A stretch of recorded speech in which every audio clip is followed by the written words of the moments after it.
Welcome to week 4 of your journey into the world of social media management.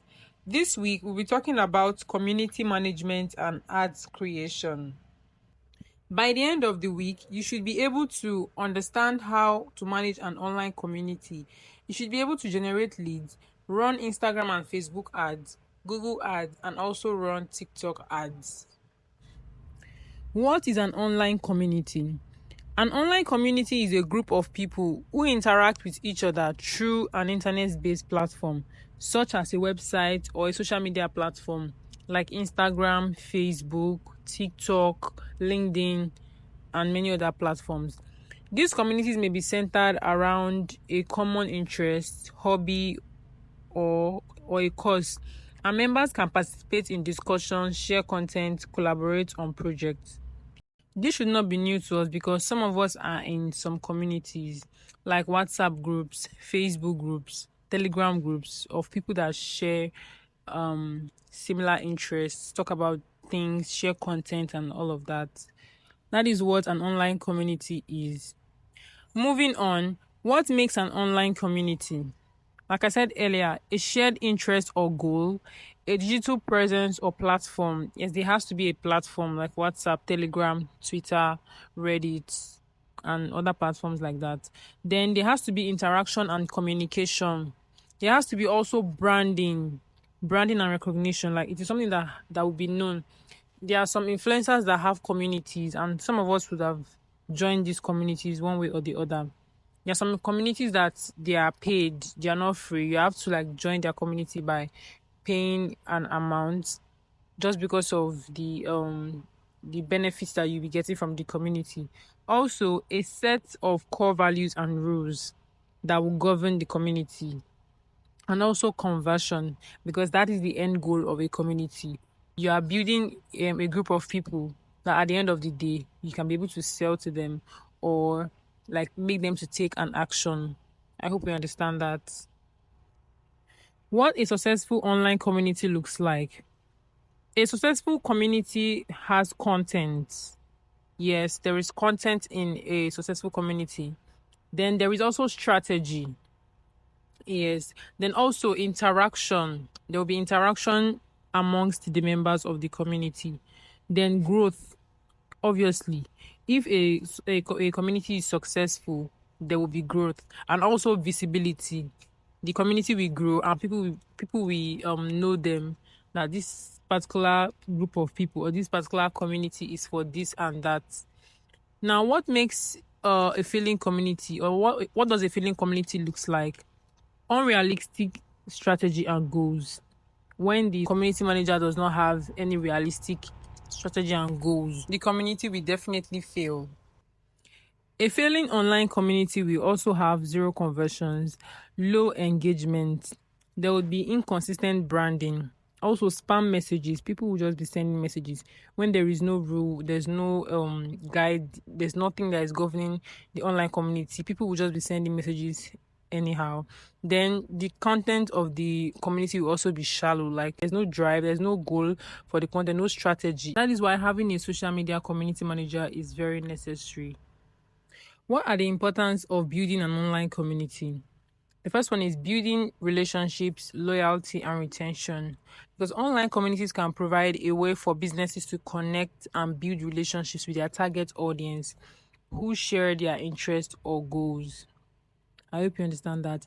Also, there will be direct touch with your community members. Yes, and free feedback and market insights. Yes, if you have a very strong community, you can be able to get feedbacks from your community on maybe your product or your services, like things that they've gotten from you that you need their feedback on. And also brand awareness. A community can help you promote your brand because they will be talking about your brand like consciously and unconsciously, and that will be an advantage to your own brand. There are different types of online communities, and some of them are social communities. These communities are a group of people that come together based on a shared interest, and it could be online or offline. Online, like Facebook groups, WhatsApp groups, Reddit forums, and many more. Then professional communities are like networking based communities, like as the name implies, professional, like job groups, opportunities, and things like that. In support groups, there are people that come together to like give each other encouragement, support, just like the one that we have for this training, the support group for the training. We have a support group where we can all come together, ask questions, get answers. Like we support one another in the support group. Then for cost based community, these are a group of people that are united together by a shared mission to create a positive change. And they could be together for different causes like empowerment, health and well being, different things. And the last one is fan communities. These are people that support a person, are a fan of something. These are the types of online communities that we have. Now, how do we grow an online community? The first thing to do is to define your purpose and goals. What is the purpose of the community? What are the goals of the community? Also, recruit your first members. That is, you add your members to a group or a community as it is done on like Instagram, or if it's Telegram, create your Telegram group, then add your first members. Then you go out and drag in your audience. You have to create a content that is going to prompt people to join your community. Also, niche down and identify the core of your content. You have to niche down. What exactly would your community be about? You cannot just be all over in your community. Your community has to be known for this particular thing. Also, consistently provide valuable content. Very, very important. You have to consistently, emphasis on consistently, provide valuable content. The next thing to do is to go to the level where people will start talking about your community. Like I said earlier, by the time you get to a stage, people will start talking about your community unconsciously, like subconsciously. Like they did not plan for it, but when your content is so good, when the content on your page or your community rather, when they are so good, people will start talking about your community. Let me give an example. Just like this, I don't know if you guys know Adeife on TikTok and Instagram, the owner of Remote Worker. She has a community, and the community is well known. You cannot talk about her and not talk about her community. Most people will want to join our community by the time they watch our content. That is what a successful community is like. You can also focus on your active audience. Then reach this active audience through social media, collaborations, featured articles, affiliate partnerships, paid ads. That's how you can reach your active audience. Then you also leverage inbound marketing. Yeah, like SEO articles, newsletter community, webinars and events, videos, ebooks, etc. Moving on to nurturing an online community. Now that you've had your community, how do we nurture this community? The first thing is content and interaction. You have to understand the language of your target audience. Like what are they expecting from you? What are their pain points? What are they looking forward to benefiting from your community? Also, find out your community type and your audience persona. That has been treated in the first week. Target audience definition. You cannot escape knowing your target audience. What are their pain points? Build content pillars around them. We've treated all of this earlier, but to manage an online community, you have to also know these things. Then you measure results consistently and find out what works best. Then you repeat from time to time. Also, understand the psychology of your community. Like, how did the people in your community think? You also have to set ground rules and policies that govern the community. There has to be ground rules. People in the community cannot just send things that are not related to your community. There has to be rules and policies that will govern the community. Then also recognize and reward the most active members. Also, don't choose your community. Serve them and watch how results with flooding. Be vulnerable. You have to be real with your community members and also treat everyone equally. Some tools for growing and nurturing an online community are we have automation tools like manychat and Zapier. You can check out these, watch videos on how to use these tools. Also, content research tools that we treated earlier, content creation tools like CapCut, InShot, Canva. Also, hosting platforms like Telegram, Slack, Facebook groups, Discord, Reddit forums, WhatsApp groups, and also your creativity, very important. You have to be creative, you have to know how to communicate well, and you have to know how to relate with people. Let's move on to online reputation management, ORM. What is online reputation management? This refers to the process of monitoring, influencing, and controlling the online reputation of a business. And this can be done through a variety of means, such as responding to customers' reviews, also using social media to build and maintain a positive image, and also using SEO to improve the visibility of positive content. As you can tell, these are the roles of a social media community manager. You have to be able to manage the online reputation of your brand, of the business, of your client's brand. And the goal of this ORM is to ensure that the overall sentiment about an organization is positive, and also to mitigate the impact of any negative information that may have been present online. I hope you understand what ORM is. Basically, it is managing the reputation of a community or a brand online. What people think about this particular brand. That is what ORM is all about. How does ORM impact a business? It impacts the business in so many ways. According to WebDew is an organization that deals with customer relationship and also digital marketing. They are known. So according to WebDew, 85% of customers trust online reviews as much as personal recommendations. Let's put ourselves in these shoes. 85% of customer reviews can make you patronize a brand. When you hear good things about a particular brand and you are looking forward to purchasing from that brand, seeing the good reviews can prompt you to buy, because you'll be like, I also want to be part of the people that will give these reviews. I want to experience what these reviews are saying. 3 out of 4 customers trust a company more if it has positive reviews, which is very true. Also, 49% of customers need at least a 4-star rating before they decide to use a business.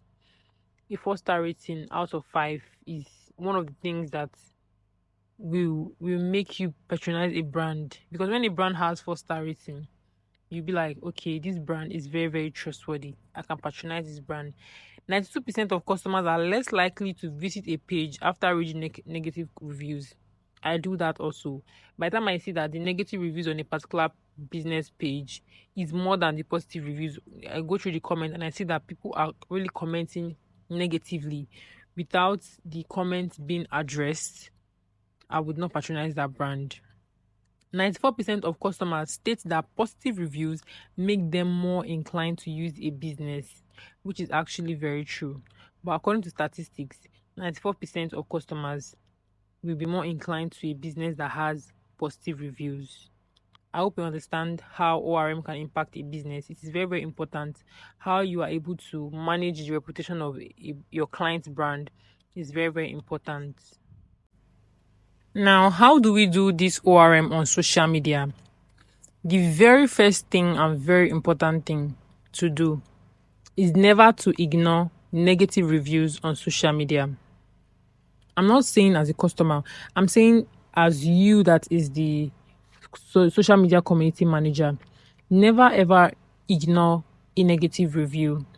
That is why if I go to some brand's page and I want to patronize them and I see that there are negative reviews that were not attended to, that is very unprofessional.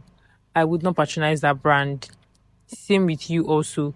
You would not want to patronize that brand, because when people are ignoring, or when the brands are ignoring the negative thing that people are saying about that brand, when it should be an avenue for them to work on their brand and like use that negative review to their own advantage, like they should use it to grow and like work on those particular things, they would not ignore the reviews. I cannot patronize that brand.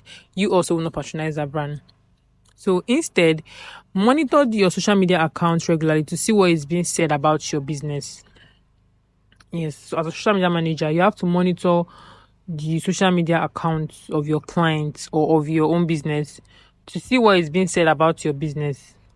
You have to also engage with customers and respond to their comments and reviews in a timely and professional manner. Also, thank them for their feedback and address any concerns that they may have.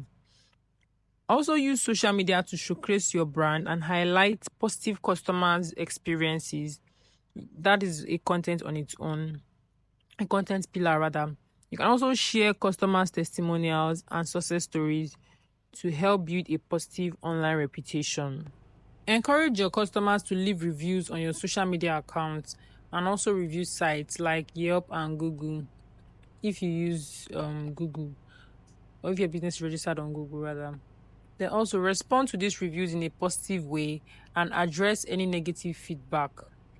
Do not leave any negative feedback untouched. Like I said earlier, it is very, very important. A brand that ignores negative feedback is seen as an incompetent brand. Also, create a social media crisis plan to help you respond respectfully to any negative comments or reviews that may arise. Do not delete negative reviews unless they are false and meant to attack your brand. Addressing negative content, be it in form of comments or reviews, will show your customers that you will be there to fix it, even when they had an issues with your organization. I've created a simple plan you can follow. The first one is to do research and audit your existing online reputation for the particular business that you want to manage. Do research and audit the existing online reputation. Use the internet or your social media platform to discover what people are saying about your brand, and also use customer reviews, review sites, simply by searching for your brand name on Google. That way you will see what people are saying about your brand. The next step, how can you fix or improve it? That is, if you see anything that is negative about the brand that you're working on or you're working for, how can you fix it? Now that you know the perception of what your brand is online, focus on how to improve it. For example, who is going to monitor the online conversations?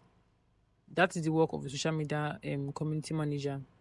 Then, how do you decide what conversation requires attending to? What tone would you use to respond to these comments?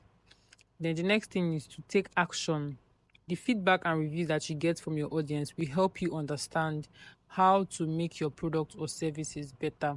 Then practice continuously these steps to get the best online brand reputation. I hope we get it.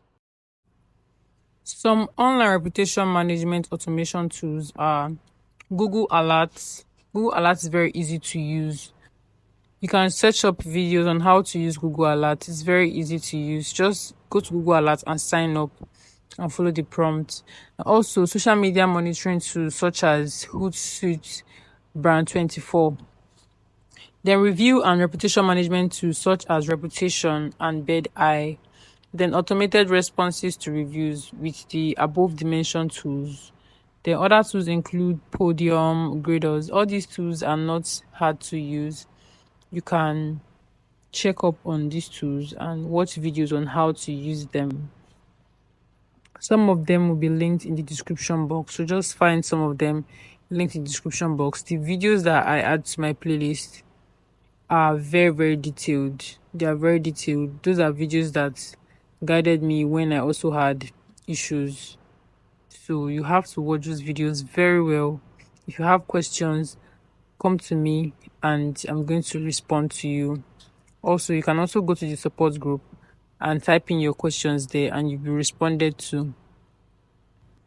If you have watched up to this point and you have still not subscribed to this channel, then you are very wrong. Kindly take a moment to subscribe to the channel click on the notification bell so you'll be notified whenever a new video is dropped. Let's move on to lead generation.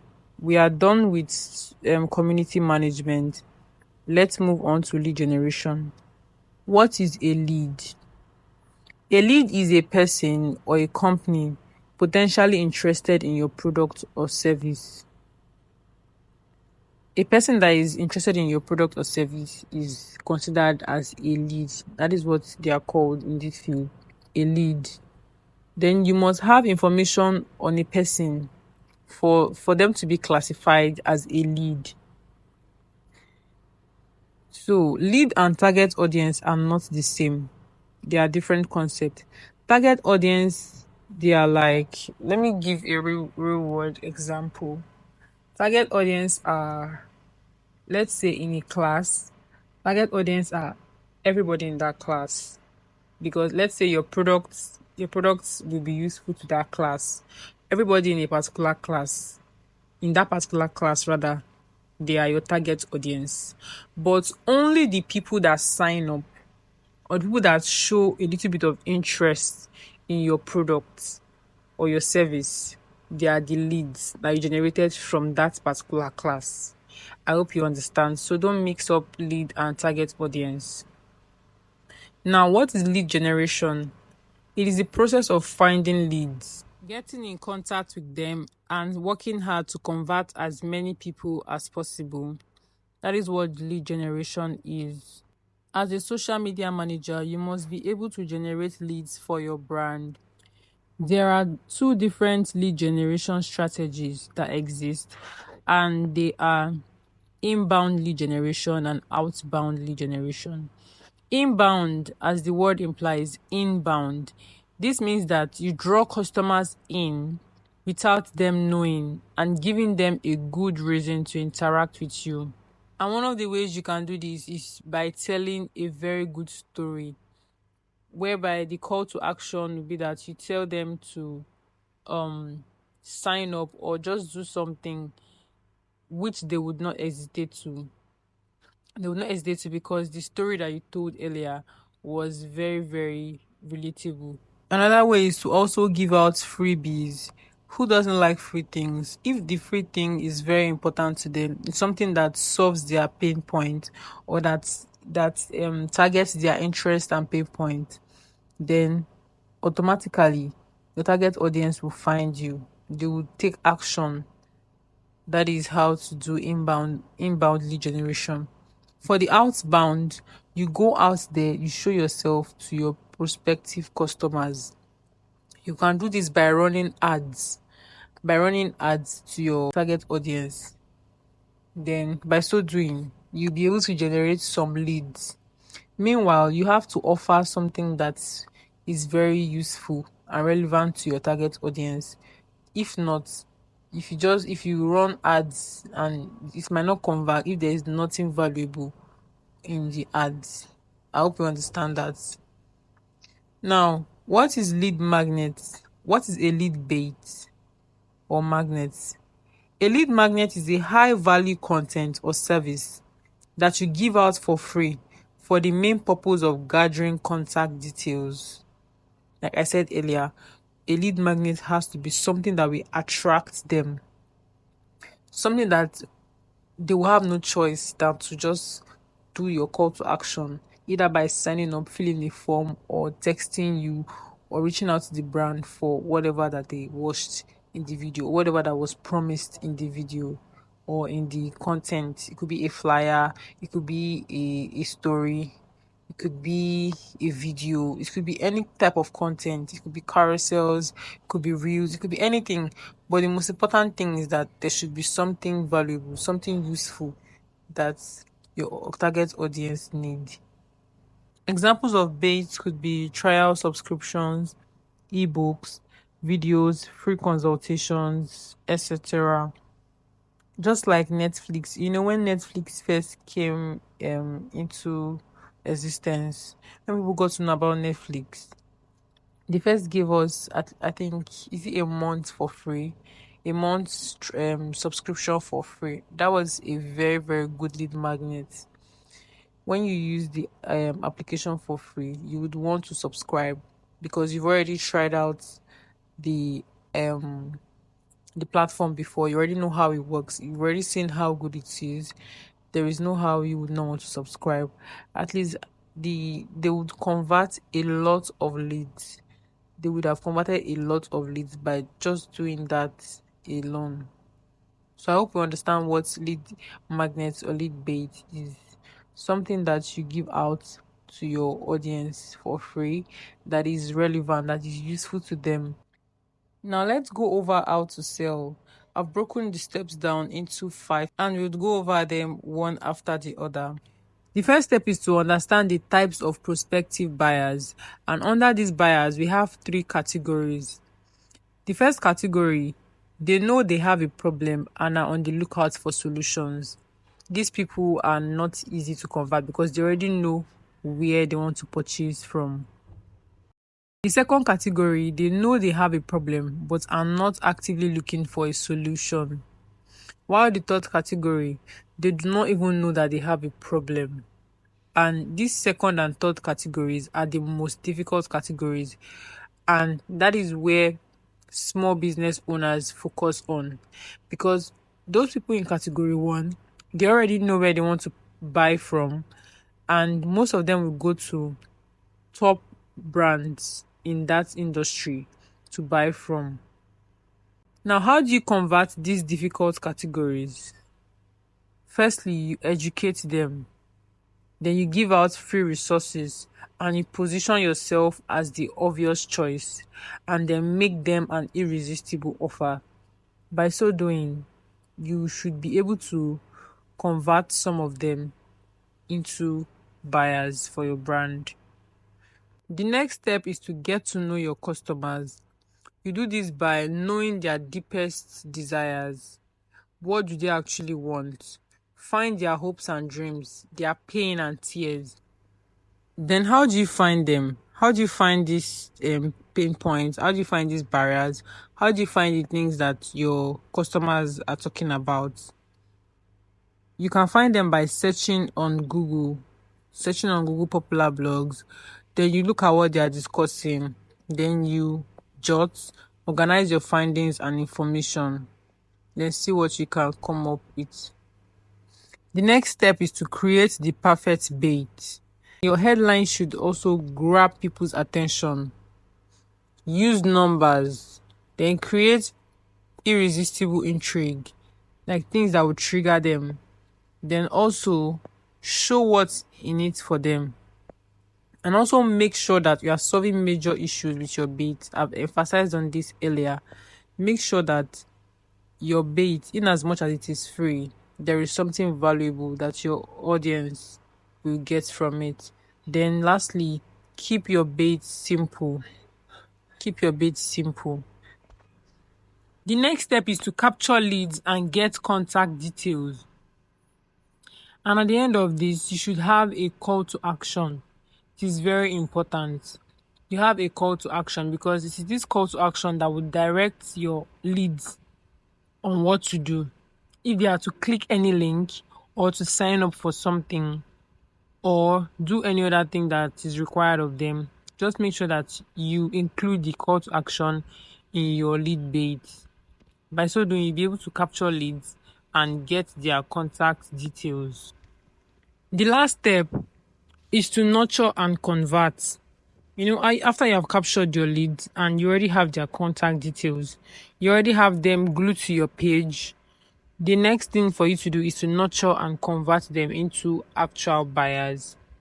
Now, note, not every lead is going to convert. Then you make an offer immediately. Then you keep in touch. Keep in touch with your leads. By the time they convert into your buyers, you make sure you keep in touch and build a relationship with them. Let's move on to paid advertising, which we all know as ads. Paid advertising refers to the practice of promoting a brand, product, or service through paid placement on digital platforms. The benefits include increased brand awareness, obviously, drives traffic. Yes, paid advertising drives traffic. Then it also targets specific audiences and also provides measurable results. These are the benefits of paid advertising. Popular advertising platforms are Facebook, Instagram, TikTok, Google, LinkedIn, Twitter. There is even Snapchat these days. Let's talk about the most popular ad platform, Facebook and Instagram. These apps or platforms work hand in hand together. If you place an advert on Facebook, it will reflect on Instagram, which gives us an advantage because people on Facebook will see it, then your audience on Instagram will also see it. Now, what are the types of Facebook and Instagram ads? We have image ads, video ads. You can use carousels too, then collection ads. There would be links in the description box that will guide you on how to run Facebook adverts, everything you need to know about Facebook adverts, how to create an ad account, how to create a Facebook business page, how to link your Instagram to your Facebook, how to verify your Facebook ad account, or how to verify your Facebook account rather. Everything will be linked in description. I urge you to watch those videos very, very well. Watch them over and over. They are very, very explanatory. And those are videos that I referred to when I was starting out as a social media manager. And they helped me. So make sure you watch those videos very well. Now, choosing the right ad objective. Each ad must have a clear goal, and Facebook offers three categories. We have the awareness, under that we have brand awareness or reach. Then we also have consideration. Do you want traffic? Do you want engagement? Do you want leads? Do you want video views? For conversions, we have sales and app installs. When you watch the videos and you practicalize them, you would understand what I mean by ad objective.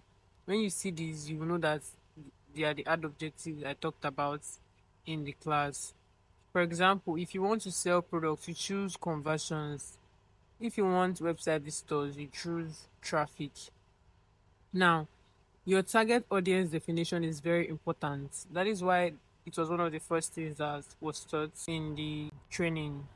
Under the audience segment in your ad set, it consists of the location, demographics, the interests and behaviors of your prospective buyers, then their device and connection, what kind of phone are they using. These are the things that are under the target audience definition. By the time you watch the videos that will be linked in the description, you would understand this very well. Just make sure you watch the videos very well and practice.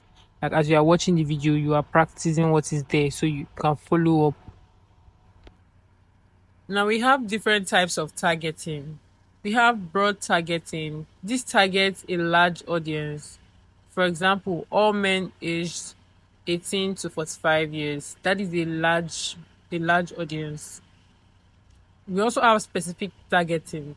This focuses on detailed criteria. For example, men aged from 25 to 40 who like sneakers and shop online. These are specific. As you can see, the first one is broad targeting. That's all men, irrespective of what they like. All men that are aged 18 to 45 years. While for specific targeting, you specify what exactly you want those men to be like to like. This one says the ones that are aged 25 to 40. Then what's the specific thing that these people should do? They should like sneakers and they should also shop online. That is specific. For retargeting, this is when you target people who have visited your website or engaged with your content before. That is retargeting. The last targeting type is look-alike audience. Here, you target new people who behave like your existing customers. That is those that are already buying from your brand. How they behave, you now target new people that behave like them. Now, moving on, how do we create an ad account? The first step, you log into your Meta Business Suite. Meta Business Suite, it has the website version and it also has the mobile app. I prefer to use the mobile app because it's very easy to navigate. How to set up an ad account will be linked in the description. Like I said, everything that you need to know about setting up ads will be linked in the description. So make sure you watch the videos very well. Let's look at a good bio. What are the components of a good bio for Instagram and Facebook and for LinkedIn? Looking at those two, because Instagram, Facebook, and TikTok, and also Twitter, they use the same kind of pattern. They have the same kind of components rather. So I'll just be using Facebook and Instagram as examples. For Instagram and Facebook, a strong Instagram bio should include a clear identity, who you are and what you do. Also, value proposition, what problem you solve or what service you offer. You can also add credibility, if applicable, achievements that you've had, then testimonials or experience, something that is credible. You can add it to your bio. Then, very importantly, you add call to action. If people read your bio, what should they do next? Do they just read and stop there? What should they do next? Let's say they want to buy something from your people. What should they do? You can add that they should DM you, they should click a link. I know you'd have seen something like this on different people's bio. So those are call to actions. What you want visitors to do, you include it in your bio. It could be also link in bio. You can use Linktree to create a landing page for all your links. I personally use Linktree because I can incorporate a lot of links into one link. So you can check up on how to use Linktree. The LinkedIn bio is a little bit more complicated than an Instagram bio, Twitter bio, or TikTok bio because you have to be very, very detailed and professional. LinkedIn are for businesses that are looking to network. They are for people that are looking for opportunities too. So the about section typically includes the following components: an opening statement, that is a hook. Then in this opening statement, you have to write a strong introduction that captures attention and summarizes who you are. Then the second component is that you outline your key skills and expertise. You highlight your core skills, your area of expertise, and industries you work in. And also, you add your professional experience and achievements. You briefly mention relevant work experiences. You add major accomplishments or projects that you've worked on. Then you add what you offer. You explain how you can help clients, businesses, or communities. And lastly, you add a call to action. Very important. You encourage connections, collaborations, or inquiries. Let's look at a typical example of a LinkedIn bio. So the first thing you write is your name. You write your full name. Then next line, entrepreneur, business analyst, social media manager, digital creator. I'm using just, let's say for me, because I do this thing, entrepreneur, business analyst, social media manager, a digital creator. Then you write what you're passionate about. I'm passionate about, you write your profession. Then with expertise in, you outline your skills. Then with experience in, mention the industries that you've worked in or businesses. You help businesses and individuals build online presence, grow their brands, and scale their operations. So you see that you outline what you do, what you offer. Then I'm also an entrepreneur. As the founder of So and So, I specialize in, I mention my service and my products. Then through my business, I also teach. You write what you educate people on, then you write that you help them succeed in digital space. This bio is just typical to myself because these are the things that I do, and this is just a sample. I just edited it and removed the things that are in the brackets so you can be able to like copy it, like understand better how to write a LinkedIn bio. We have come to the end of this class. This is where I'll be drawing the curtain. And I'm reminding us to watch the videos that will be linked in the description box. Those videos are very explanatory. If you watch those videos, I'm very sure that you will not encounter issues when you are trying to run ads on any platform. The link to Twitter ads will be there. The link to LinkedIn ads will be there. The link to Google ads will also be there. Instagram and Facebook ads will also be there. Everything that you need to know will be linked in the description. So make sure you watch them very well. If you have questions, drop them in the support group on Telegram or drop them in the mentorship group. For those that are under my mentorship, you can drop them in the mentorship group and I'm going to respond to you. Now we have task for this week and it's a little bit bulky, but I know that we can do it because all the tasks that I've been given so far are things that are like practical. If you do those tasks, you should not have issues starting out as a social media manager because you already have experience. You already know what is coming for you. So now the task for this week is that you should write out in details steps that you will take to generate leads and promote a business or service of a brand. You know the brand that I started working with in week two, the one you scheduled a post for and the one you did an analytics report for. You are going to pick that brand. Then you write a detailed step by step guide on how you are going to generate leads and promote the business, a product or service of that particular brand. And if you do not have a specific brand that you are working with, you can just pick any brand, pick an imaginary brand, or pick something. Create a value packed lead magnet and then you promote it. Mind you, we are not actually promoting it. You are just going to act like you are creating a lead magnet and you are going to promote that lead magnet. I hope you understand. So choose a topic that is a pain point that your target audience faces. Then create a freebie that is the lead magnet or the lead bait. Create it. Then you write out your ads copy. What is going to be in the caption? What is your story? I hope you get. Then also run Facebook ads. You act like you want to run the ads, but you're not actually running it because we are not paying for it. I just want you to just go through the steps and see what it feels like to actually create an ad and generate leads also. Write them out in details.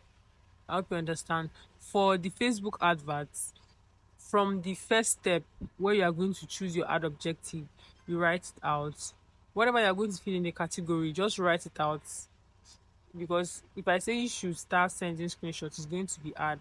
So just write them out. For the budget, write the budget. For the objectives of the ad, write objectives and write whatever you're going to impute in the space. Write it in front. Then for the schedule, write it out to what time, what date to what date. Write it out. Then you choose a campaign name, just like you are placing an actual advert, but you're going to write it out. I hope you get it. So use Word document to write it and you upload it in the tax submission form. The link will be in the group. You upload it there and I'm going to check them out. So that will be all for this week. If you have not subscribed to the channel, I plead that you subscribe to the channel. Hit the notification bell, hit the like button. You can share if possible. Then you leave a thoughtful comment like you've always done. Thank you, and I'll see you next week.